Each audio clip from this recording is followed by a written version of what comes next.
जय हिंद दोस्तों। आज हम बिहार में खनिज संसाधन का बात करेंगे। ये क्लास 10th के स्टूडेंट को बहुत ही लाभदायक होगा, क्योंकि उन लोगों के जो बिहार के ज्योग्राफी जो उन लोग को पढ़ना है, उन सभी में उन लोगों को बिहार के ज्योग्राफी में बिहार का संसाधन भी पढ़ना है। और बिहार के संसाधन में कौन सा संसाधन किस जिला में मिल रहा है, उन सब के बारे में यहाँ पर जिक्र किया गया है। तो सबसे पहले ये जानने का हम सभी प्रयास करेंगे कि संसाधन क्या है। जब भी संसाधन का बात होता है तो एक बहुत ही प्रसिद्ध भूगोलवेत्ता जिमरमैन साहब का जिक्र होता है।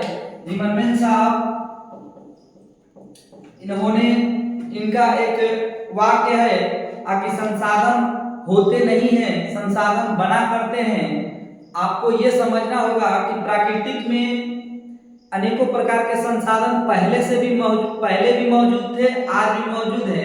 लेकिन पहले और आज में क्या अंतर है, तो मानव अपने तकनीकी ज्ञान प्रौद्योगिकी के माध्यम से जब इन प्राकृतिक में मौजूद खनिजों का अपने उपभोग के लिए उसके उपभोग योग्य बनाता है ज्ञान के माध्यम से, तब हो जाके संसाधन बनता है।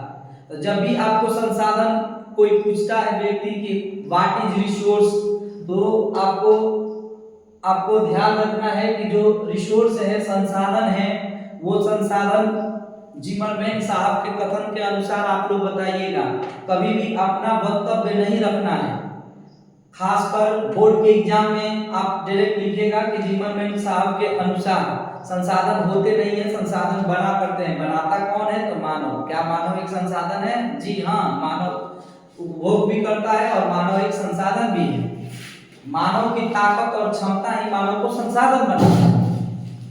ये बहुत लंबा लेसन चल जाएगा, हम समझाना शुरू करेंगे। आप लोग को जितना समझाए हैं उतना ही लिख के आना है, वो आपका संसाधन का परिभाषा हो जाएगा। अब बिहार के ये हमारा मानचित्र है, गौर से देखिएगा। बिहार का ये मानचित्र है और इसके बीचों बीच में आप सभी को बताया था कि गंगा नदी है, गंगा नदी है। अब उत्तरी बिहार में आप देखिएगा, ऊपर से चलते हैं तो ये पूर्वी चंपारण का क्षेत्र है। पूर्वी चंपारण के क्षेत्र में प्राचीन समय से, पुराने समय से सोरा निकाला जा रहा है। ठीक है, अब देख लेते हैं सोरा कहाँ है।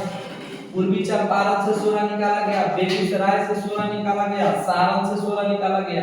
आप सभी को ये भी जानकारी दे दें कि जो सोरा है, सोरा क्या होता है। आपके दिमाग में ये बात होगा कि सर सोरा क्या होता है। तो सोरा और कुछ नहीं है, सोरा बारूद है। जो आप जितने भी बारूद देखते हैं, जितने भी पटाखे, फुलझड़ी या फिर बम वगैरह, जितना भी विस्फोटक पदार्थ बनाए जाते हैं, उन सभी का संबंध सोरा से है। सोरा के लिए 1857 के क्रांति के समय अगर कोई प्रसिद्ध जिला रहा तो उस समय मुंगेर था। ठीक है, आज आप देख सकते हैं कि पटना में जब आप जाइएगा तो पटना सिटी में वो पटाखे वाला जो है वो फैक्ट्री मौजूद है, जहाँ पर सोरा का प्रयोग करके और पटाखे तैयार किए जाते हैं। तो सोरा का बेसिकली कहाँ प्रयोग होता है, तो पटाखा उटाखा बनाने में बारूद के रूप में इसका प्रयोग किया जाता है।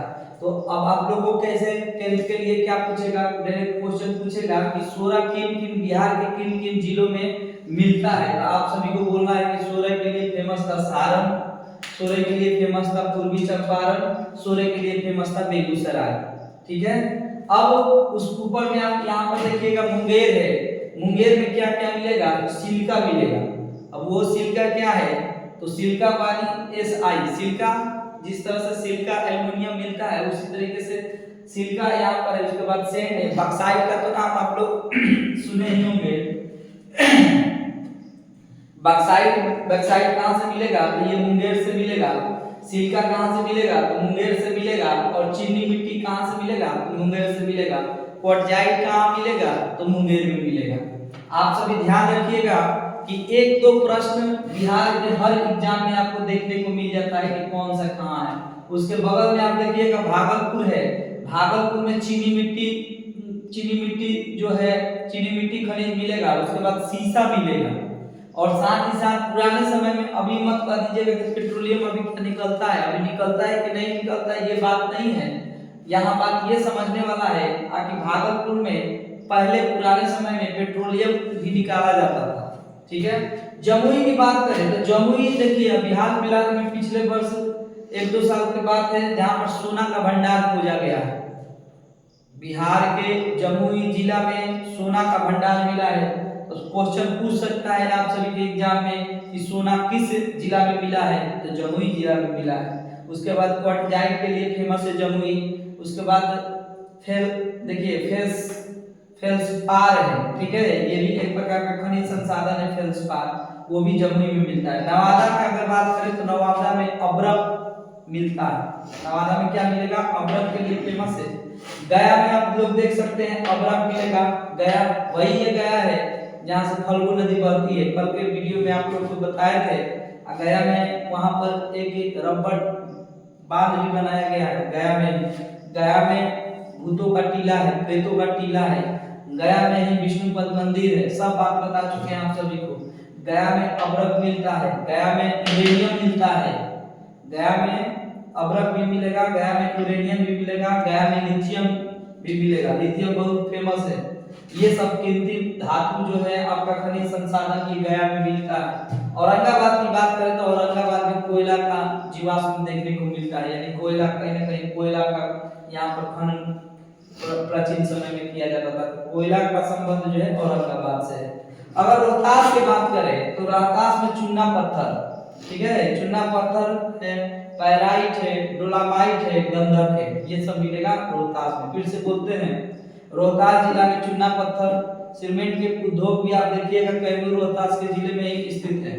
ठीक है, तो रोहतास जो है चूना पत्थर, पैराइट, डोलामाइट और गंधक मिलता है रोहतास जिला में। अगर कैमूर का बात करें तो कैमूर में चूना पत्थर के लिए फेमस है। इस तरीके से हम सभी बिहार में खनिज संसाधन को बहुत ही छोटे समय अंतराल में संपन्न किए। और इस वीडियो को जिन लोगों को समझ में नहीं आए बार बार रिपीट करके देखिएगा, ऑटोमेटिक आप सभी को याद हो जाएगा। सबका लोकेशन भी दर्शा दिए। जय हिंद, जय भारत।